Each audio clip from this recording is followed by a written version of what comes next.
Good morning, everyone, and thank you for being here. And welcome. This is an important moment in our city's history, and we appreciate you all being a part of it.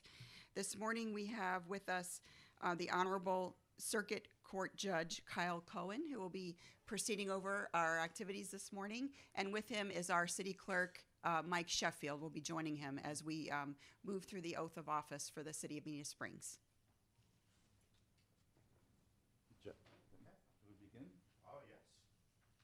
So the first to take the oath of office, Mike Gibson. All right.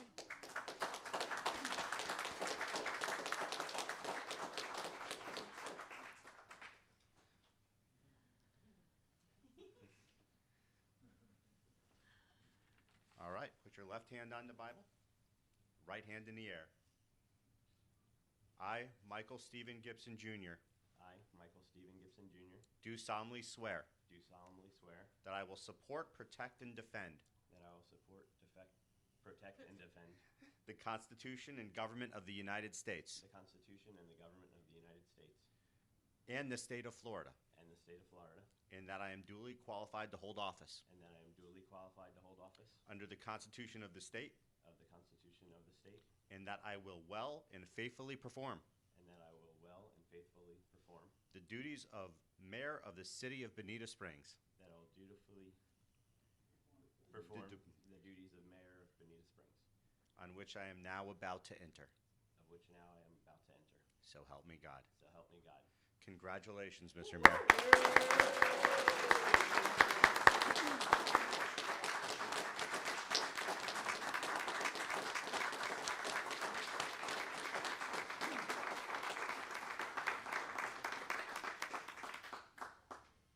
All right, next we have Councilmember Jesse Perdon.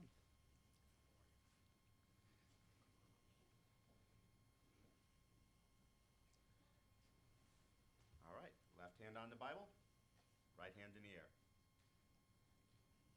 I, Jesse Perdon, I, Jesse Purdon, do solemnly swear do solemnly swear that I will support, protect, and defend that I will support, protect, and defend the Constitution and government of the United States the Constitution and the government of the United States and of the state of Florida, and of the state of Florida, and that I am duly qualified to hold office and that I am duly qualified to hold office under the Constitution of the state, under the Constitution of the state, and that I will well and faithfully perform and that I will well and faithfully perform the duties of Bonita Springs District 2 City Council Member, the duties and responsibilities of District 2 City Council Member, on which I am now about to enter. of which I am now about to enter. So help me God. So help me God. Congratulations, Council Member.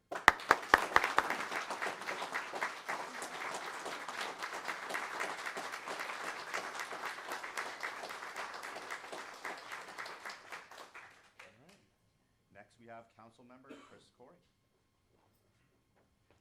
Good morning. Good morning. Right hand in the air. You got this down. I almost forgot. Please repeat after me. I, Chris Edwin Corey, I, Chris Edwin Corey, do solemnly swear do solemnly swear that I will support, protect, and defend that I will support, protect, and defend the Constitution and government of the United States the Constitution and government of the United States and of the state of Florida, and of the great state of Florida, and that I am duly qualified to hold office that I am duly qualified to hold office under the Constitution of the state, under the Constitution of the state, and that I will well and faithfully perform that I will well and faithfully perform the duties of Bonita Springs District 4 City Council Member, the duties and responsibilities of District 4 City Council Member, on which I am now about to enter. on which I am now about to enter. So help me God. So help me God. Congratulations, Council Member.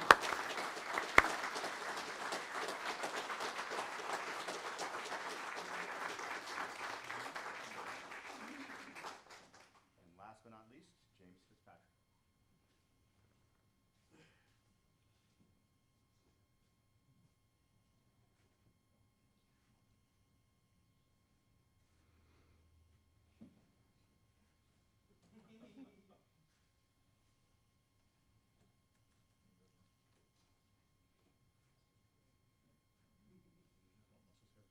Okay. Ready? Ready. Left hand on, right hand in the air. I, James Alexander Fitzpatrick, I, James Alexander Fitzpatrick, do solemnly swear do solemnly swear that I will support, protect, and defend that I will support, protect, and defend the Constitution and government of the United States the Constitution and government of the United States and of the state of Florida, and of the state of Florida, and that I am duly qualified to hold office and that I'm duly qualified to hold office under the Constitution of the state, under the Constitution of the state, and that I will well and faithfully perform and that I will well and faithfully perform the duties of Bonita Springs District 6 City Council member, the duties of Bonita Springs District 6 City Council, on which I am now about to enter. on which I'm now about to enter. So help me God. So help me God. Congratulations.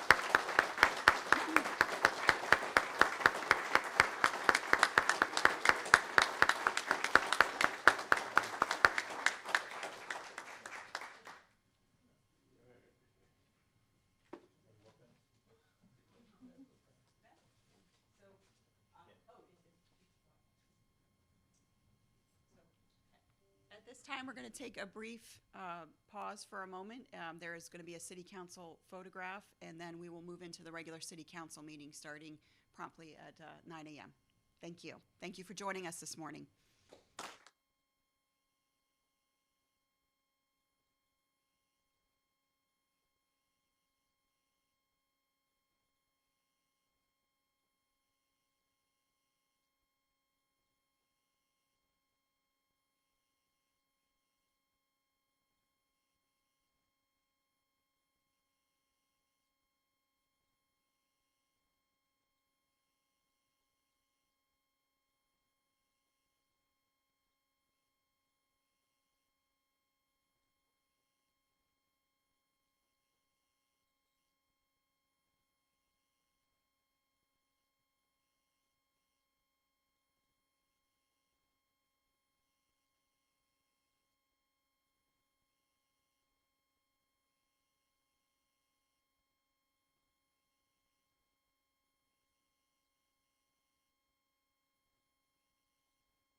Today we have the Reverend Diane Scribner of the Unity Church of Bonita Springs for the invocation.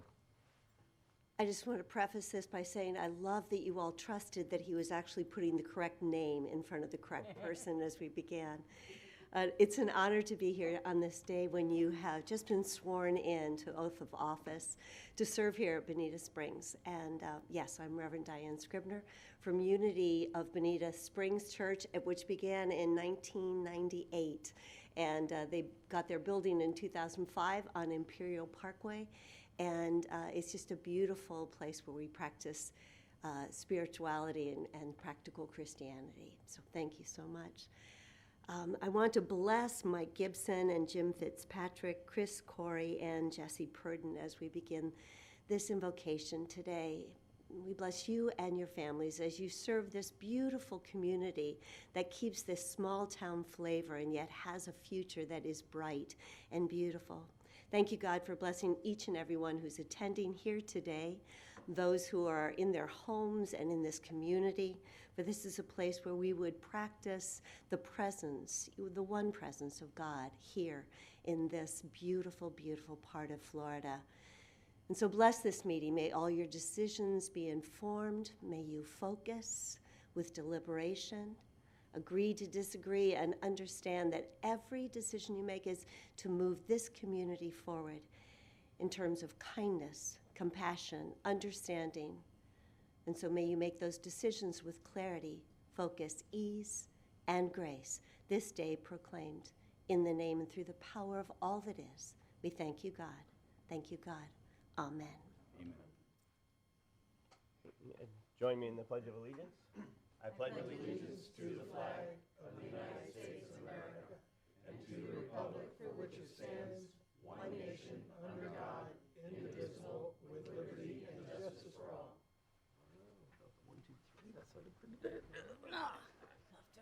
All right. Roll call. Councilmember Bogas. Here. Councilmember Purdon. Here. Councilmember Carr. Here. Mayor Gibson. Here. Councilmember Corey. Here. Councilmember Fullick. Here. Councilmember Fitzpatrick. Here. All right. Thank you, everybody, for being here this morning. First on the agenda is public comment on agenda items only.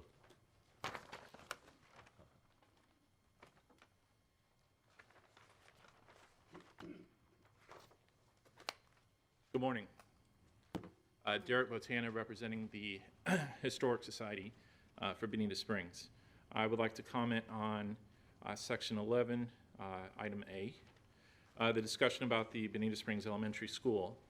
I would like to give an update on the petition that I started 2 months ago. As of 8/12 this morning, we have 955 petitions signed. Basically, the math works. For every one petition, 100 people are watching the petition. Excuse me. There's 56 residents that have donated over $800 to the fund. This fund is separate from the Historic Society. I have found out that not quite sure why I can't talk too well today, that on September 6th, city staff and the leadership of the school met, and there was a discussion about possibly deeding over the buildings to the city. The city staff, according to the school district, declined that, and that is a concern for me. I believe that the Historic Society could definitely partner with the city and with our 501c3. Doing that, we could possibly transfer the school buildings over to a welcome center and a museum. Thank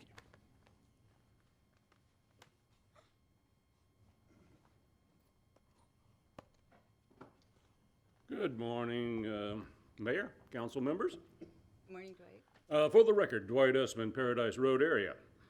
First, I want to congratulate Jesse, Mike, Chris, and Jim for winning their elections, and for Chris for being so good at the job that nobody even wanted to run against him. Mayor, you know I didn't endorse you, but I think you have the potential to be a really good mayor. As I said before, I admire anyone who is willing to run for office. It's hard work, and if you get elected, it's often a thankless job where you don't get much but criticism and very little praise, and in this case, not much of a salary.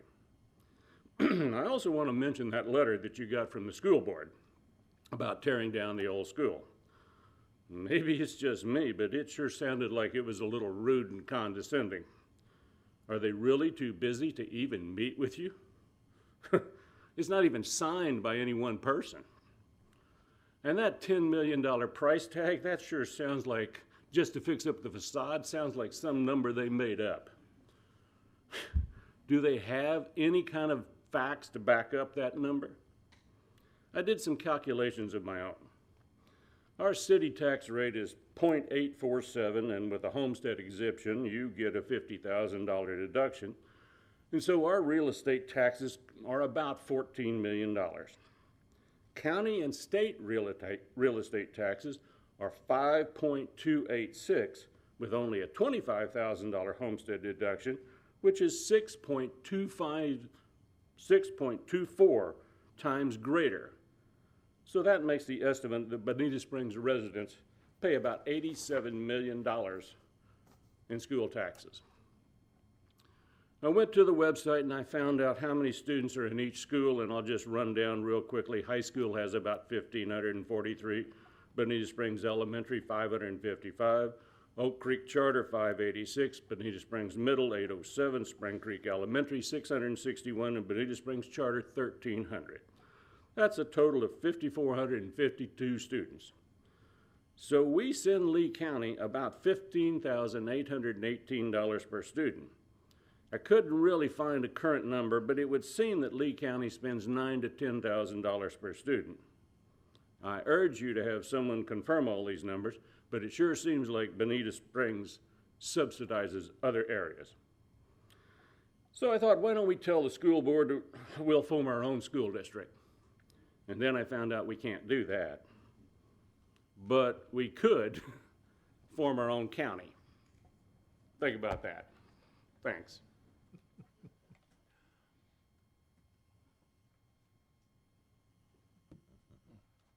Good morning, Mr. Mayor. Good morning, City Council. My name is Kyle Moran. I first moved to Bonita Springs 30 years ago. I spent a lot of time today at 27317 Feltz Avenue. And I share the outrage expressed by our two speakers here about the injustices that have been perpetrated against our community and not getting its fair share. I didn't necessarily follow all those numbers, but we know that we represent about 8% of the population in Lee County and over 10% of the tax revenues. And we know when it came from the distribution of hurricane relief checks on down through the way the school systems have been treated, we consistently get less than our fair share. You know, one of the oddities about why that school remains one of the oldest in the country is because other areas have been prioritized for new schools above our area. It's really unfair. I'm a tremendous believer in historic preservation. Just up the street, we've worked very hard to preserve a 75-year-old transmission shop that's been the center of our community for a very long time.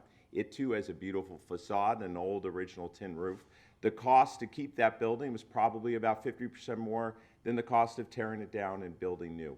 You don't realize that when you get into it, but that's just the reality of these things. It's very difficult to estimate their cost, but we think in preserving that building, it will have great value to our community as a great community gathering place and a place to really enliven the spirits of another younger group in Bonita Springs that is already connected with the greater world, the Sugar Shack group. When you make these decisions, though, it's really important to outline your clear set of priorities. Studies consistently show that elementary school, more than other levels of school, has an unbelievably strong impact, not only on the academic foundation of young kids, but in determining the type of adults that they become.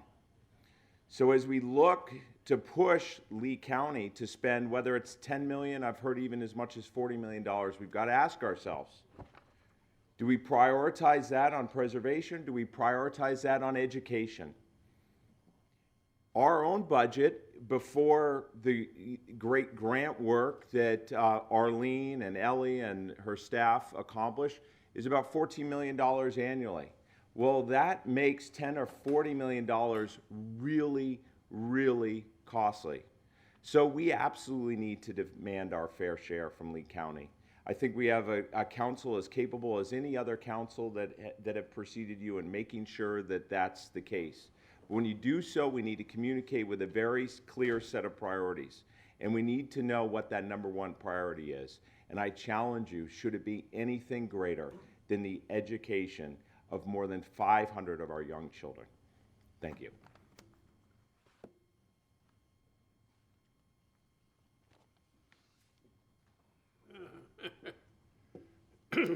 Okay, Rick Steinmeier, Hampton Inn, washed out again with the last hurricane. Number 6 is zoning. It's too much on that little piece of property. They need to rework that. There's just too many units, too big a units, too little setbacks. They take all the setbacks and they think they're public property, and they take all the everybody wants to get more for less. I want to thank you all. The city of Bonita Springs has been such an honor to work with and for the people of Bonita Springs.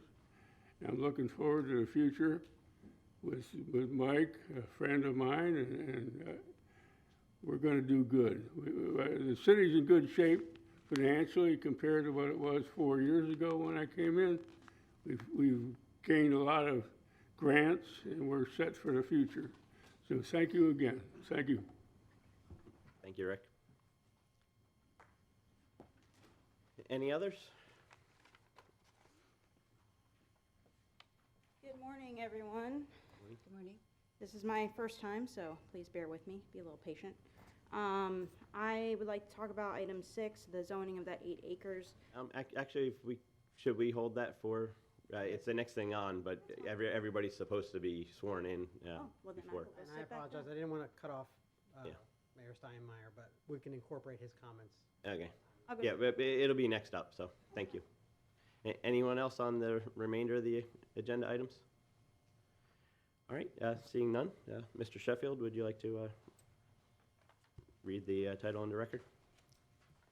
Sure. Item 6 is a first reading of a zoning ordinance of the City of Bonita Springs, Florida, considering a request to rezone approximately 8 acres from the agricultural AG-2 zoning district to a residential planned development, RPD, to develop up to 40 dwelling units and to request 2 deviations located at the northwest corner of Pennsylvania Avenue and Wisconsin Street, strap number 34-47-25-B2-00259.0020, Bonita Springs, Florida, 34135, and providing for an effective date. Okay, thank you. At this time, this is the first public hearing on this planned rezoning. There will be an opportunity for the public to come up and speak at this time. However, you must be sworn in, so if you intend to speak on this item, please stand and raise your right hand. And do you swear or affirm to tell the truth, the whole truth, and nothing but the truth? I do. All right, thank you very much. All right. I don't believe that staff or the applicant are planning on making presentations at first reading, but we can take public comment at this time. Okay. Yeah. So public comment on item 6. Let's try this again. All right. Sorry So about that. no worries. All right. So And your name? my name is Erin. I am directly next to this property. Some of the things I'd like to point out impact our neighborhood as a whole. One specific thing that I'll save to the end is directly related to me with this plan. I'm not sure if any of you have seen the proposed plan, but it is 40 total homes, 26 properties, buildings themselves, 13 coach homes, 14 single-family homes. There have been several neighborhood meetings about the proposed development. Every meeting has been met with quite a bit of resistance, specifically, obviously, from them as the builders. And I haven't really seen any positive improvement from the initial neighborhood meeting to the last one. Some of those things being the height of these buildings, they're huge. They're 30 feet tall with outside rooftop balconies overlooking all of us nearby. Neighborhood consensus after this meeting was they're just huge, and we're concerned about our privacy in the neighboring properties. Also, their specific plan wants to build ingress and egress only onto Wisconsin Street. For those of you that are not familiar with that area, that is the only way for both Montana and Tanya to get out of our community. With their proposal, we're talking about adding at least 80 to 100 new vehicles to an area that already has a four-way stop sign, and it's just already a lot of traffic there. Also, the majority of us in this neighborhood, our homes are old, built in the 70s for the majority. Many of us have been flooded several times at this point. Ian, Helene, and now again, even in Milton, I'm dealing with it. I have major concerns over this overdevelopment, and their plan had mentioned having a retention pond on the west side, but they didn't talk about anything on the east side. There was concerns of runoff, and they didn't really have any good answers for us when we asked these questions in the meeting. So many of us are concerned about potential flooding from the overdevelopment. My last concern that's specifically related to me is their proposal actually sets one of the streets right at the side of my house. I am uncomfortable with that. I have raised that objection to them in every neighborhood meeting. They offered to plant Colusia hedges. That's not going to save me when they drive through my master bedroom, and it's not safe. I submitted an email to Mike Fegon a few months ago. Actually cited some additional sources from National Highway, National Highway, whatever, I don't know exactly what it is, but it's a report by the state, as well as several published articles regarding collisions specifically into buildings. I am very, very concerned about this plan. That needs to be addressed. That needs to be reworked in some way. There's a lot of smart people that you have here in the city, and I'm sure that they have on their staff with the developers. That needs to be reworked somehow. And that's all I have. Thank you. Thank you.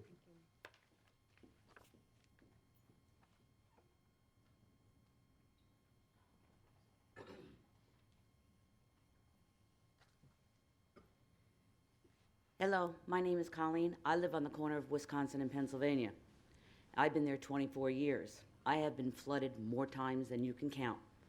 Ian left me with 6.5 feet of water. Milton left me with almost 2 feet, more than 2 feet of water. What are they going to do with the excess water? The drains that we have, the sewers, sorry, I've already taken videos, which I can't download to you guys, of the water coming up out of, not going into, but coming out of, because there's so much water. With these 40 homes, they're going to be built up, so that means the water goes down, and our homes are all on slabs, and we will get flooded. There is no question in my brain. 24 years I've been here, and I'm sorry, we will get flooded, and this is not good unless they plan on somehow you guys paying for our houses to be lifted. Then I'm going to get a petition with Aaron, and we're going to get it somehow. We'll protest it. There is just no way that there is God's great earth that we will not with the plans that they have. Everything that Aaron had said is correct. And come down after a hurricane or major, please. I'll put out a buffet. You can watch the water come in from the Imperial River and watch how high and how quick it goes. All of a sudden it's 1 inch, and within 30 seconds, we've got 5 feet. It comes in that quickly. So I would like to know how they're going to take our wetlands across the street and build up and put just a pond, not a lake, not anything like that. It's probably as big as a swimming pool. and take all the water that's been, for years, been put in there, and we still get flooded. So I'd like to know how they're gonna take care of this and fix it, except for raising our houses and paying for them. So let them pay $100,000 per house that needs to be lifted. That's my suggestion to the builders. They want that land, they want 40 new homes, they want to make millions, fine. Pay for our homes to be lifted. And please, next time it rains, we have a hurricane, come on down. I'll give you sandwiches. Watch the water come in. Thank you. Right. Anyone else? Right, seeing none. Is there a motion? Motion to move to second reading? Is there a second? Second. Any discussion? Right. Roll. Councilmember Bogas. No. Councilmember Purdon. No. Councilmember Carr. Aye. Mayor Gibson. Aye. Councilmember Corey. No. Councilmember Fullick. No. Councilmember Fitzpatrick. No. The motion fails. Thank you. All right, next item is the consent agenda. Motion to approve? Okay, is there a second? Second. Roll. Councilmember Purdon. Aye. Councilmember Carr. Aye. Mayor Gibson. Aye. Councilmember Corey. Aye. Councilmember Fullick. Aye. Councilmember Fitzpatrick. Aye. Councilmember Bogas. Aye. Right. Any comments on? I do. I'd just like to say that on point G, if you read the contract, it says that the Marine Patrol will just be deterrent aspect. And I think that's just gobbledygook from the unions, because there isn't a single deputy or firefighter or first responder that would go by a situation of someone in distress and, you know, wave and say, we'll get back to you. So it is more than a deterrent. It will be a deterrent, but also in emergencies, they will be passing by and help. So that's all I have to say. Jim? I approve it based upon the overall land use that's been identified for the future, but attending the zoning preparation and so forth, there are conflicts. But this is on the consent agenda. Okay, yes, I approve. No, I withdraw my comments. Okay. So we're not doing comments on the zoning, okay. We did. Okay, brings us to number 8, presentations. Matt?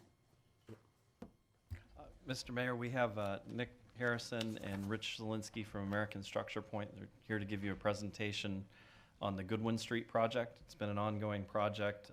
We want to provide some alternatives and get some direction from City Council on which alternative to proceed to final design with. The project will require some right-of-way along the corridor. It's a pedestrian safety project along Goodwin Street. This is Nick.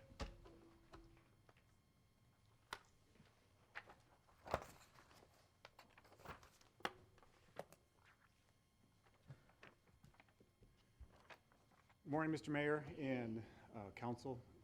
So we are with American Structure Point, the firm hired to design the Goodwin Street pedestrian and drainage improvement project. As Mr. Feeney mentioned, my name is Nick Harrison. I'm the consultant project manager, and I also have Rich Zielinski with me today, who is the engineer of record for the project. So today, the purpose of what we're going to do today is provide the council updates in terms of some modifications to the design, discuss how those alternatives were evaluated, and ultimately what we're here seeking today is council approval to move forward with the recommended alternative 4 with the modified T intersection. So just a brief background, we have been in front of the public and the council before. Back in April, we held a public, April of 22, we held a public workshop where we had developed a number of alternatives to seek public input in terms of both the typical section as well as the alignment of the project. We had gathered that feedback, made some modifications, and then presented those alternatives to the council in August of '22. So with that, Rich is going to come up and first give you a refresher and a little background on the project, why we're doing it, discuss the modifications to the design that have been made, and then ultimately, again, looking for council approval. So we'd be happy to take any questions following this brief presentation. Rich? That's going forward. The middle one? Yep, the big one. Okay. Well, good morning, everyone. Just as a quick refresher, this is Goodwin Street. It's a residential corridor. It does have a crash history, including one fatality that happened a while back. One thing we observed out there is that people are exceeding the speed limit along the 30-mile-an-hour speed limit. And then the biggest thing, and you can tell by the pictures, is that there's a lack of pedestrian and bicycle accommodations along the roadway. A couple other of the existing conditions that you can see here on the screen. I won't read them all to you, but there's definitely several residential driveways along the roadway, and the bridge over Litner Creek is functionally obsolete and will need to be replaced as well. So if we look at those existing conditions, the project goals that we've been tasked with are to improve safety of the roadway, control the speeds, improve drainage and stormwater conveyance along the roadway, as well as improve the pavement condition, and all doing that, making sure that we're following the codes and standards of Bonita Springs.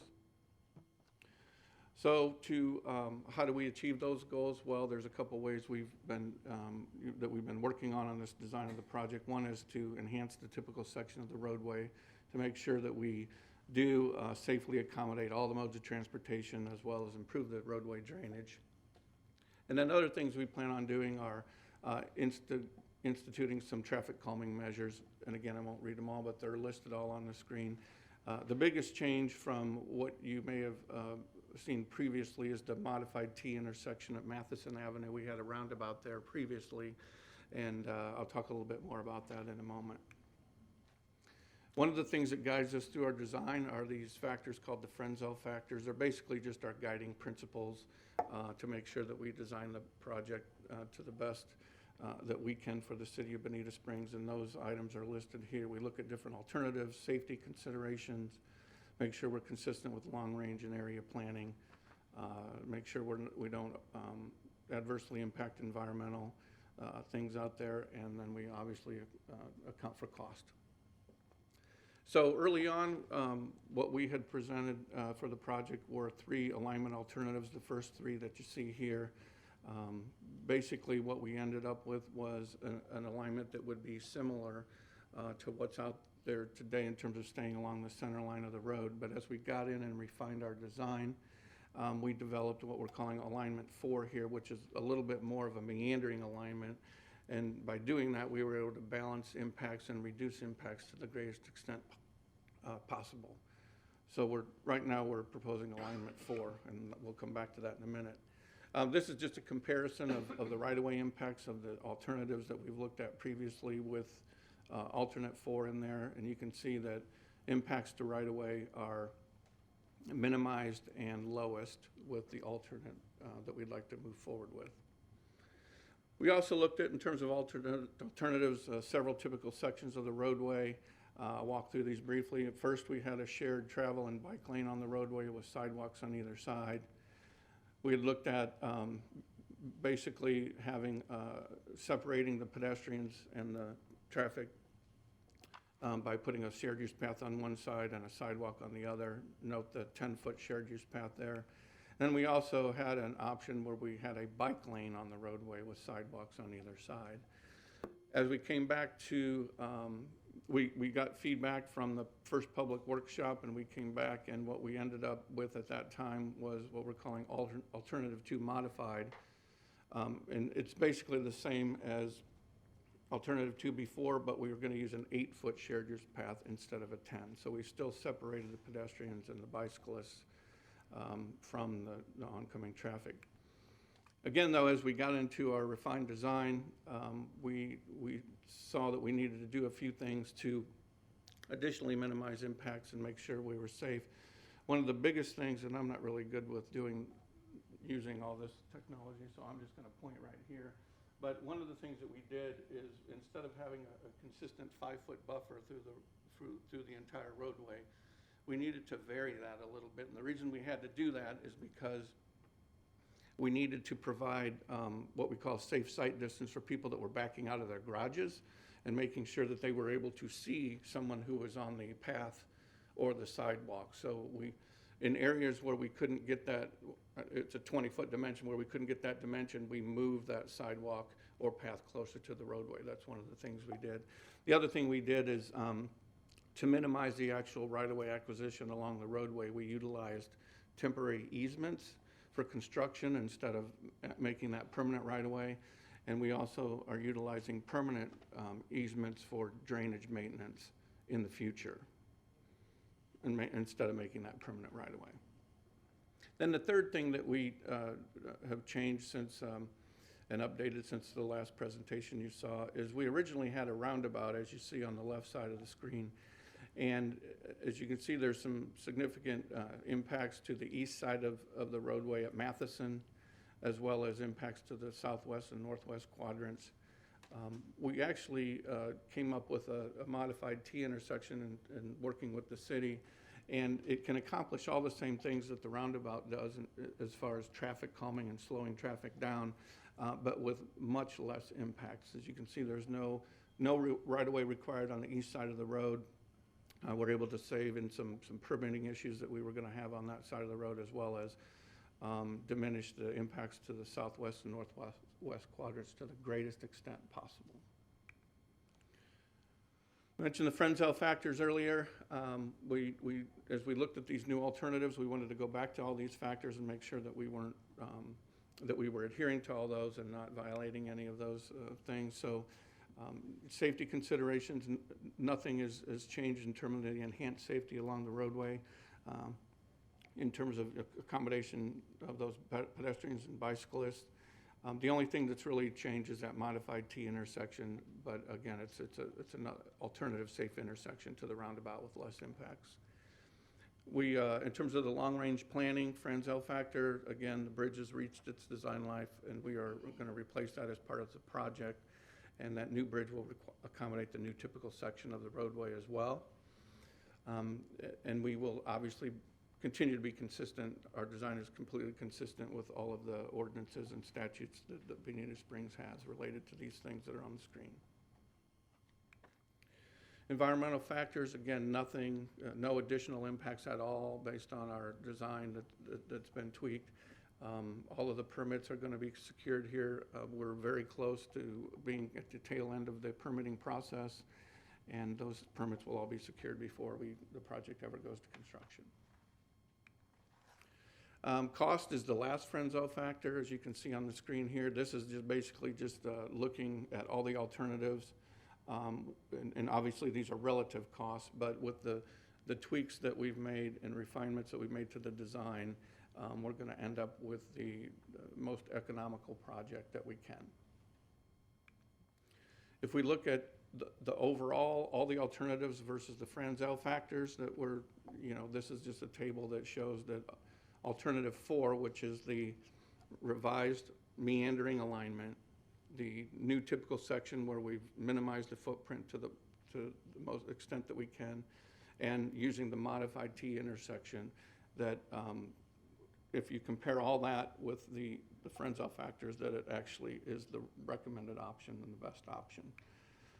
So at this point, what we're doing is we're asking the council to just, for approval of alignment 4, our meandering alignment, typical section 4, which minimizes those buffer and minimizes the right-of-way, and also approval of the use of the modified T intersection instead of the roundabout, so that we can move forward to land acquisition as the next step. If you have any questions, we'd be glad to answer them for you. Any questions? Does the modified T intersection change the flow through comparable to what a roundabout would be? So in terms of that, really, it doesn't. You know, the purpose of that modified T is really, you know, it's also called a chicane, right? It's to slow traffic coming through there. So there's still, you'll still have a stop controlled, a stop sign on Goodwin Street. So when you look at roundabouts like those, they also serve that purpose, but they're also better for, you know, or more necessary, I guess, than something like this for higher volumes. You're not necessarily seeing the volumes on, you know, this intersection that would really warrant a, you know, from a operational standpoint, you know, a roundabout compared to something like this. Thanks. Nigel? Yeah, Jesse, I don't know if you want to weigh on this either, Ben. This is not an ambush question, but on my way here this morning, I was doing about 30 miles an hour, and several electric bikes flew by me. And I'm looking that this is a wonderful opportunity to increase the safety in that neighborhood. But now we're going to give sidewalks. Any ideas that you all have on controlling electric bikes or the speed of electric bikes on sidewalks?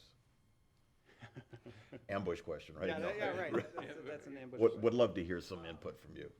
No, that is, and again, like our, you know, our transportation system and the technologies that we're using are constantly evolving, right? So one thing that, you know, that this project will do in terms of the raised crosswalks on the roadway, that will certainly, both for vehicles and, you know, electric bikes.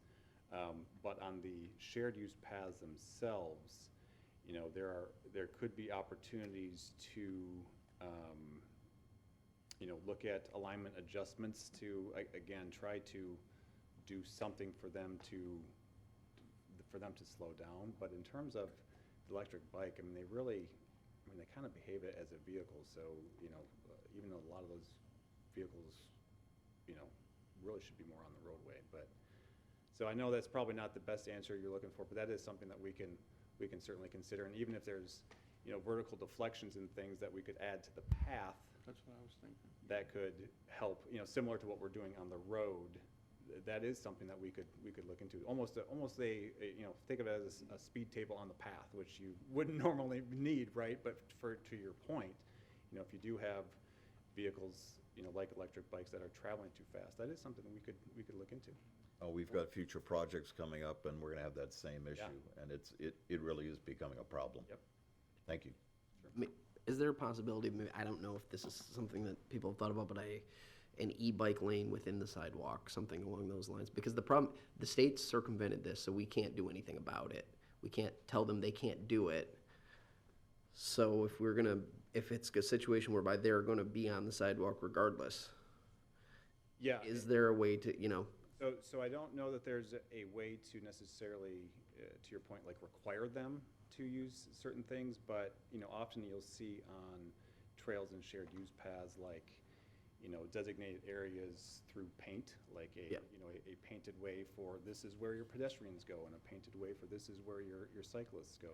So that's even something that you know, could be implemented moving forward, as you look to at least help designate, like, hey, bikes, this is your lane, you stay here, so that at least those users all know where they should be, or where the best location is for them. Those are good questions. I think as the future, if we move forward in the future, I think those are things that need to be more considered than the electric bike thing. I mean, that's a good point. That's a new thing. Any other questions? My son's Christmas list. Right. Is there a motion? It's just a presentation, isn't it? Well, No, we have to we're make a looking for recommendation. direction on Which alternative method? And I think number 4 with the modified T is the preferred. I So, concur. Second? roll call? Councilmember Carr. Aye. Mayor Gibson. Aye. Councilmember Corey. Aye. Councilmember Fullick. Aye. Councilmember Fitzpatrick. Aye. Councilmember Bogas. Aye. Councilmember Purdon. Thank you, gentlemen.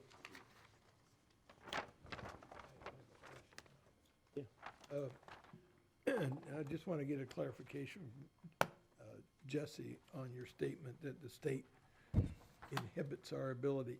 It's my understanding that, yes, the e-bikes have the same ability to use the roads and so forth, pathways. But a city does have the right to say on designated pathways, you know, you're precluded from using. If we could, I mean, if we could do that, then we could designate all of Goodwin that, but I don't know if we're allowed to. The big thing is speed. Yeah. And then it comes down to the same problem we have on Old 41, which is enforcement. We can pass all the ordinances we want to. If they're not enforced, we've wasted our time and our taxpayer dollars.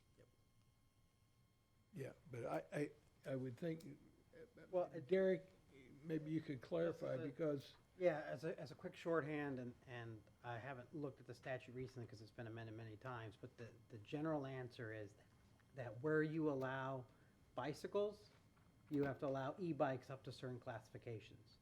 You do have the right to prohibit bicycles, but then you're including a whole different class of vehicles that are otherwise considered pedestrian-type vehicles that you weren't intending to do. So, you know, these usually apply to sidewalks, things like that. So I have seen several local governments have said, have had to enact ordinance restricting bicycles on sidewalks in order to restrict the e-bikes, you know, when there's a lot of pedestrian traffic. So I'll look into that further and come back.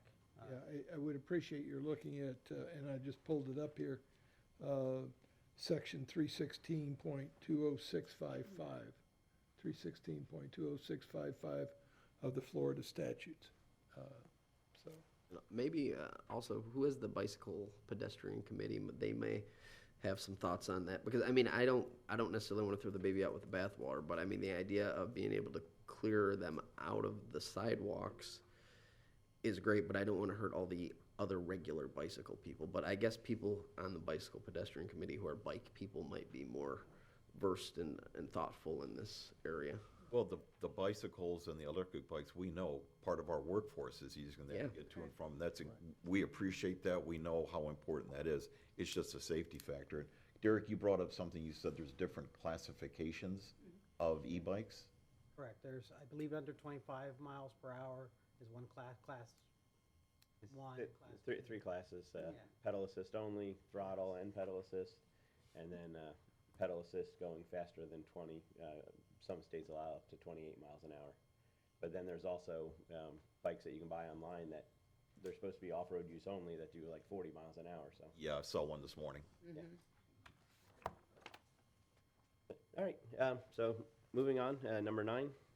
Mr. Sheffield, if you want to read the title on the record. 9A is the second reading of an ordinance of the City Council of Bonita Springs, Florida, adopting the 2024-2025 5-year Capital Improvement Program Annual Update, providing for legislative findings, providing for severability, providing for codification, and providing for an effective date. Motion to approve? Second. Roll call? We do need a public hearing on this item. Not that I expect throngs of people, but is there anyone here to speak on the capital improvement plan for 2024, 2025? Seeing none? Go ahead. Mayor Gibson.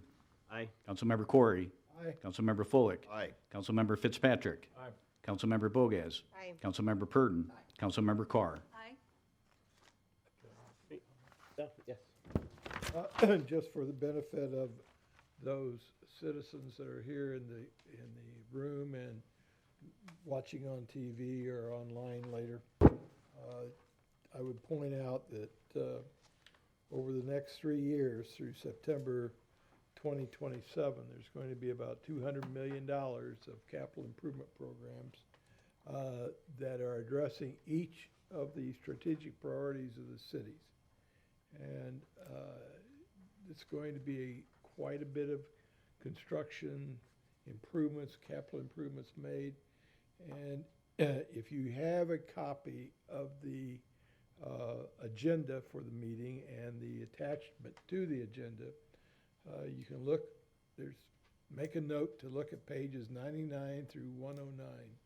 And that will give you a complete list of all the capital projects that are going to be done over the next 3 years. I think you're going to be impressed. So, just a note. Thank you. All right, city attorney items. I do not have any items. Oh, I do. They put things on my agenda all the time. Don't tell me. Pursuant to the city charter, at this time, we're going to have to take a moment and select a vice mayor or deputy mayor. Okay. So what I recommend is taking any, if there's anyone from the floor who'd like to propose. Yeah, so I would like to nominate because of all his political connections, and I think he would do a great job representing the city when I'm unavailable. So I'd like to nominate Jesse Purdine. I'll second that. Are there any other nominations? Seeing none, we'll take the roll. Councilmember Corey. Aye. Councilmember Fullick. Aye. Councilmember Fitzpatrick. Aye. Councilmember Bogas. Aye. Councilmember Purdon. Aye. Councilmember Carr. No. Mayor Gibson. Aye. The motion carries. Thank you. City manager items. Thank you, Mayor and Council. On us before is the first agenda is discussion regarding the correspondence from the Lee County School Board in regards to Bonita Springs Elementary School. We have had this topic of discussion a few times now, but we did formally receive a letter back. I did want to clarify some comments as well. So the staff has had numerous conversations. We did have a meeting on September 6th, which we briefed all of council afterwards. And so the city staff never declined any offer regarding financial contribution, nor land contribution, nor building contribution. The request was that our elected officials who have the decision-making authority have the opportunity to meet and talk about proactive solutions together. Staff does not have the authority to decline any offers from any other elected board. Each council member and the former mayor was briefed after those meetings. So I did receive individual phone calls from council members concerned about the letter we received declining the workshop. And so that in a preference of sunshine law, I provided the agenda item myself, but this is for direction of the city council at this time. I just want to add one other item. I was during the meeting. None of the materials that were provided to us indicated that there was a potential to donate or sell to the city. It would also be inconsistent with state law. Chapter 1013 doesn't allow staff without authorization and a finding by the resolution of the school board to surplus property to make those offers. It's probably a miscommunication. To be fair to school board staff, they were throwing ideas out of potential solutions that all would have to be decided on by the elected authorities. If I may, Mr. Mayor, because this definitely affects Jesse and myself. I watched that 2-hour and 23-minute school board meeting, of which our school was about maybe 3 minutes of the discussion. I'm just going to stand on this now for the record, that the conversation that I had with former school board member Kathleen Morgan back in the spring, I think that's the most transparent that they've been with us when she told me back in the spring that the school was coming down, that they'd already made the decision. We've been doing this dance, and for you out there, your council up here has acted in good faith, as has our staff. There are intimations of secret meetings that are being held. There are no secret meetings being held by our staff or our council members, and that is a fact. People can shake their heads all they want, but no one up here has had any secret meetings. Secondly, we acted in good faith. We really have. Is this over? I don't think so, because we have new school board members and we have a new superintendent. I believe that they are good people. I think they're going to listen. Several of them are already aware of our concerns, but the fact that our elementary school has never been in their discussions identified as historic and on the registry, they made a decision. I understand it, but it's not really about dollars and cents, it's what they want. So I would also encourage people to understand that we have a historic preservation board that is a city-controlled board. They're the ones that should be acting on our behalf. The Historical Society, with their good intentions, are not governed by us. We can't demand anything from them, but when they reach out to the school board and people on the school board think that they're acting at our behest, they are not. We can't tell them what to say. They're a private organization. So you have to understand that we're doing our best to protect that school. And the last thing I'll tell you is if you don't know, we don't own that land. We don't own that school. It's in our community. And there are some things that we can do possibly to change this, but it's not for lack of inaction by our staff or our council. Jesse? Thank you, sir. I would say that I'd echo everything that Nigel just said, and I would just say, for those of you who read the letter, it was just a kick in the gut on the way out the door by two people who were on their way out the door at the end of the day. I responded to their email and I said, I think this is a more prudent and appropriate discussion when we get our new superintendent and we get a school board member who's not on the way out the door in office. We've done that, happened earlier this week, and I think we'll actually have conversations with the true decision makers on this, and I don't think they're gonna blow us off. I think the last school board member had her mind made up, and she didn't care because she was leaving. And I feel like the superintendent had his plate full and could care less. And it was gonna cost him a bunch of money, so it was a headache he didn't want. We're coming back. So. Any other discussion? All right, update on recovery? Thank you, Mayor and Council. As you all received in your email box, we did receive correspondence from District 4 of FEMA that all of our documents were submitted timely for the November 18th deadline. We are anticipating a decision from FEMA shortly. They said in short order we would be finding out the results of our submissions as well. And then I would like Matt Feeney to kind of give you an update on the debris from Milton as well. Thank you, Arlene. Mr. Mayor, Council, we're wrapping up the debris removal operation from both Milton and Helene. We will be announcing the final pass citywide starting December 2nd. So we're going to give folks a little bit of time here to get whatever else, tree debris, whatever, out to the street, and then we will do a citywide pass, final pass, which means we don't come back December 2nd, right after Thanksgiving. Matt, are you saying you're announcing it on December 2nd, or it starts on December 2nd? Starts on December 2nd. The announcements will go out through press releases here probably today, probably today. Thank you. Thank you. Also, John Domer had a couple of brief updates regarding permitting as well.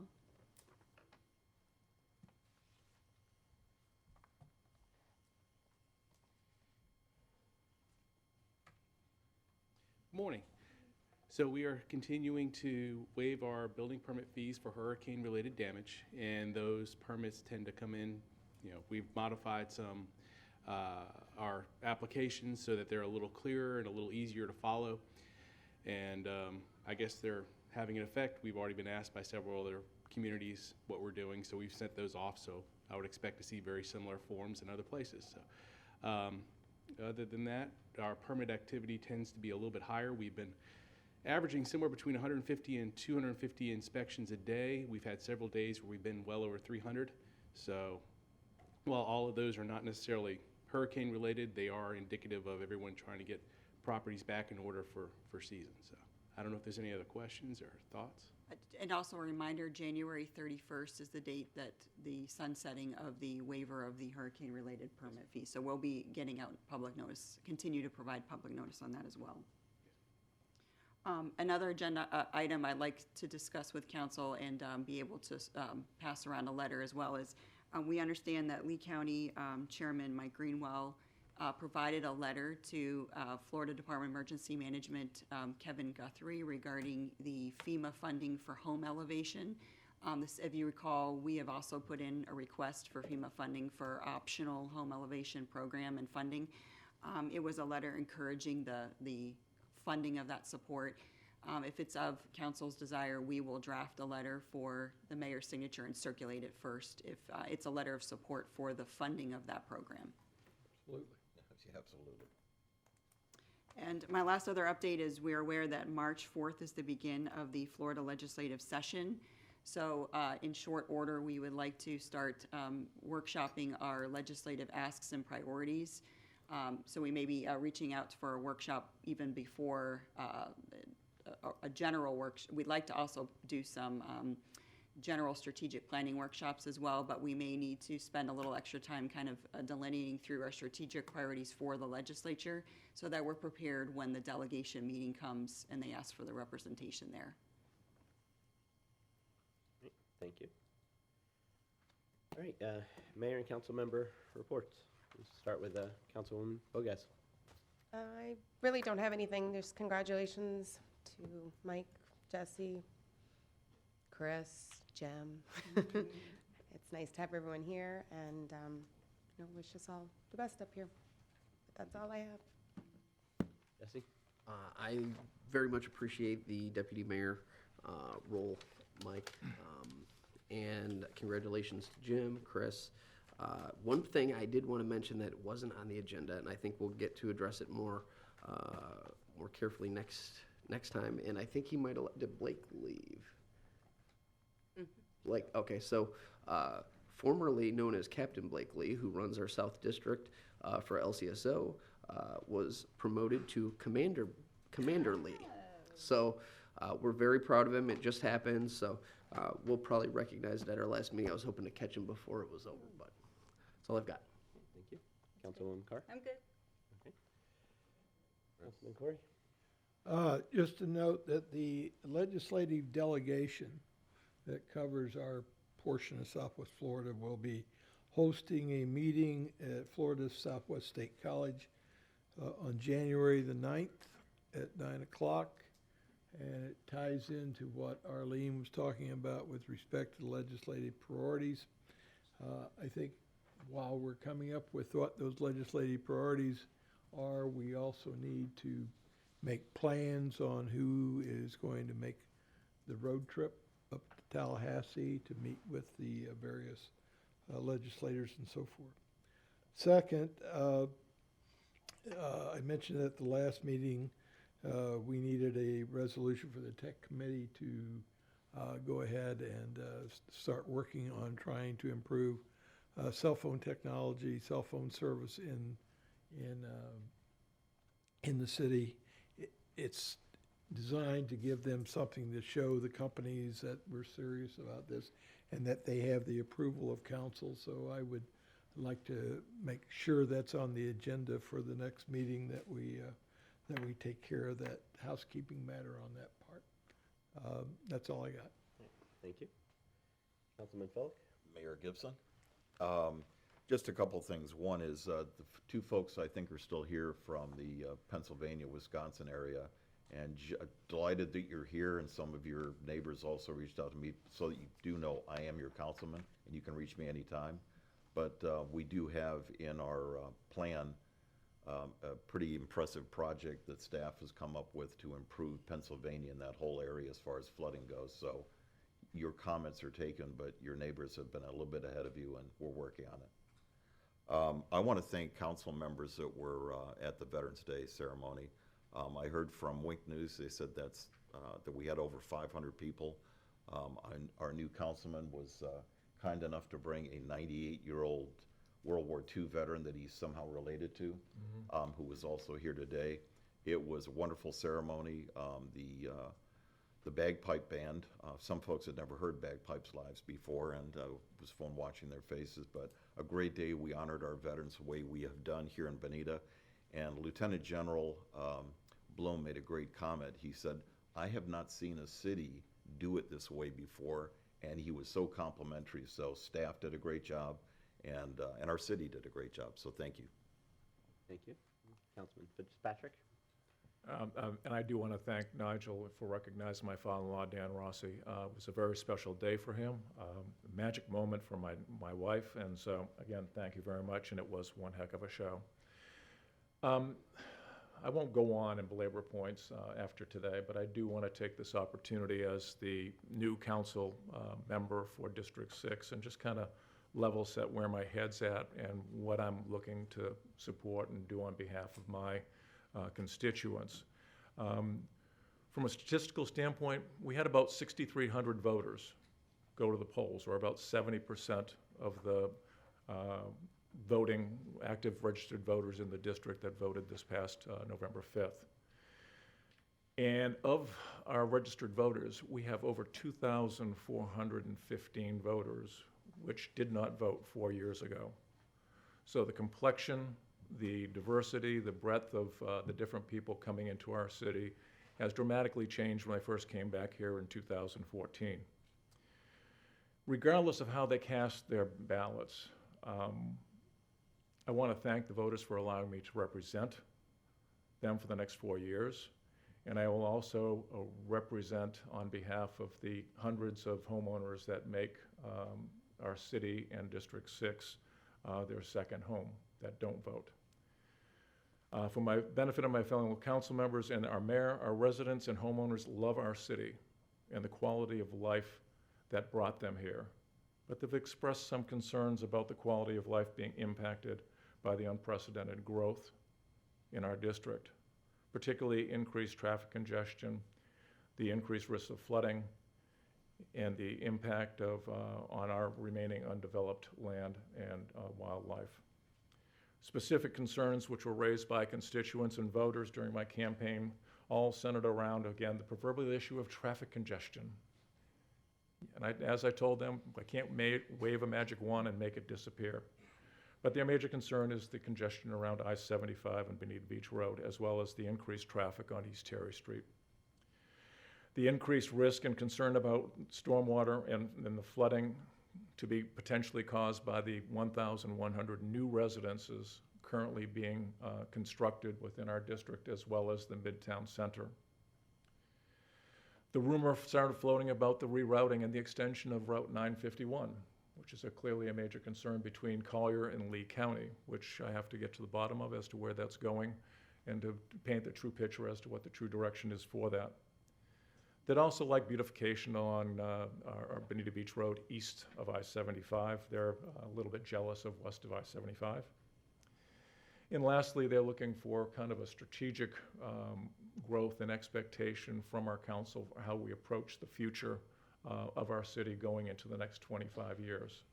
I'm proud to be part of the end of our first 25 years, and I'm hoping that I'll be part of this council member and staff that sets the foundation for our next 25 years. Thank you.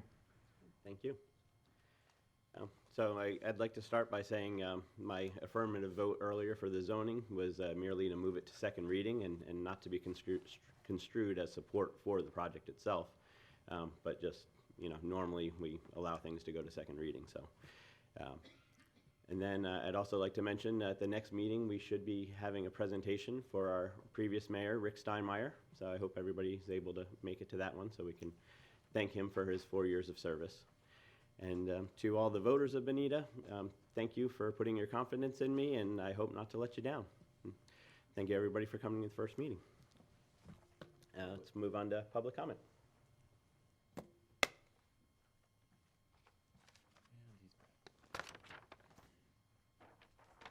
For the record, again, Derek Botana with the Bonita Springs Historical Society.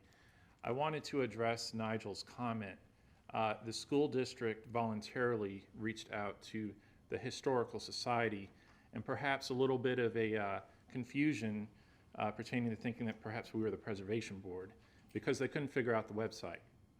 That's the honest truth. So we have had dialogue with the school board ever since. If it was not for the Historical Society, this council and city staff would not even know that the actual school was possibly going to be demolished. So I would like to reiterate the importance to preserve this structure. And the board of the Historical Society would like to partner with the school, with city council and staff to protect this building. Otherwise, you're going to have to change your artwork. So, thank you. Thank you. Anyone else?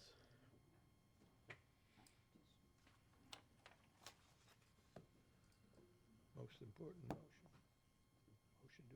Good morning. For the record, Trish Leonard. I'm a business owner here in Bonita and a resident. I just wanted to say welcome and congratulations to each and every one of you for the next 4 years or 8 years, whichever you have. And, you know, it's never going to be a perfect storm. So, you know, what you do is just do what you're doing already and do it right. So congratulations to each and every one of you. And if you need me on a committee, just kidding, no. Just kidding. No, I just want to say thank you. I like I live on Matheson. I like the fourth piece over there for what you're going to do. And so anyway, thank you for being here. Mayor, I do have a speaker slip from Aaron Zappia. She already Did you speak? Did you speak already? Okay, thank you. Don't make it your last. Any other public comment? Seeing none, is there a motion to adjourn? Motion to adjourn. Second. So moved.